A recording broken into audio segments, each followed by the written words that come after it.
0.3 there. There is increased worry in not only Eurozone but many other places, including China, of deflation. Let me just check our time here. We roll right along. We have plenty of time to do the numbers. Let's take a quick look here. We started putting this together a couple of days ago.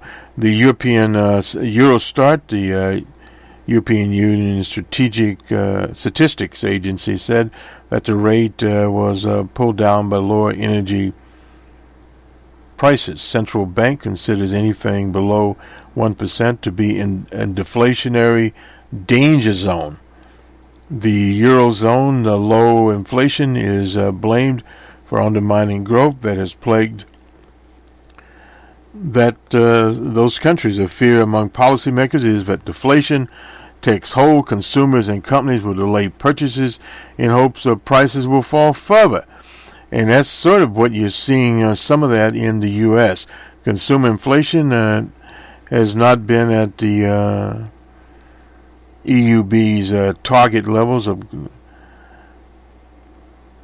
close to but below 2% since 2013, has been falling since its 3% peak. Early this week, Germany's inflation reading fell to its lowest in 5 years. Separately, Eurostat said Eurozone unemployment remains at 11.5%, unchanged from September. In Germany, the rate fell to 4.9% from a month below. It was unchanged in France, 10.5%. They're very high.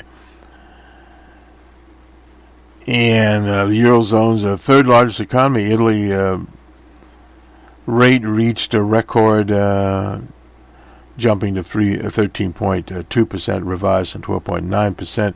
Very high in France and in Germany. I'm not sure what it is in Greece. We don't have that number up here at this time. But the problem is persistent stagnation. That is a big problem. If you get into that trap, Japan will grow less than previously expected over the next 2 years. Insufficient policy stimulus. Now this turns into a political situation, especially in the U.S., with the Republicans coming into the Congress and also with the Tory government in the U.K. The UK's economy has grown at 3% annualized rate since Q2 of 2013. The U.S. GNP is expected to grow by 2.2% in 2014 and 3.1% in 2015. Japan was arguably in an advanced stage of economic stagnation, but said that the Eurozone may be also falling into the stagnation trap. Inflation is forecast at 0.6% for the Eurozone next year and 0.1% for 2016, is slightly more pessimistic than the Eurozone's own forecast, and the central bank's target below 2%. This is really where there's a lot of problems in these capitalist societies, industrial societies. This whole idea of fighting inflation.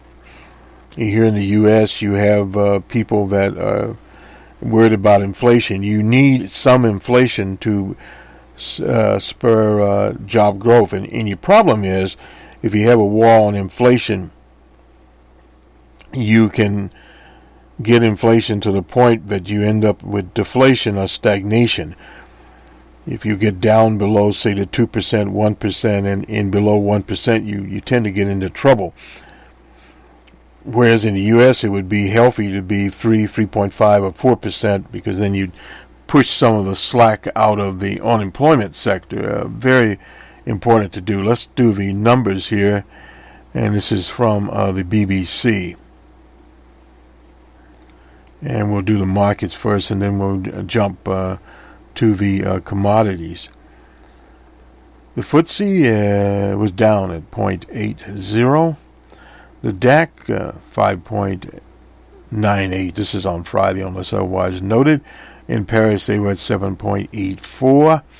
In Brussels, at 3.64, in Madrid at 43.10, in Zurich at 21.32, in Johannesburg they were down 294.82, in Bombay on Friday 255.08, in Karachi they were down 31.24, in Lahore 120.90, in Colombo 38.01, and in Tehran on Wednesday they were down 664.80, in Sydney on Friday they were down also 83.30, and the Nikkei at 211.35 on Friday. The Hang Seng was down 16.83, and in Shanghai they were down. They were at 52.35. The Dow was at on Friday 0.49, short day for them. After the traditional Turkey or Thanksgiving Day in the U.S., the Nikkei, Nasdaq was at 4.31. The Merc on Friday was down 5.27 in San Pablo. They were also down 56.96, and in Mexico they were down 498.74. And quickly to commodities, and we'll see where they are. Almost didn't want to come up here. Brent crude, $70.15, was down $2.43. We've talked a lot about that. And evidently, this is Brent crude futures were down, and the spot was at $73.19. Need to get it down a little more there. It was down $1.41, or minus 2.5.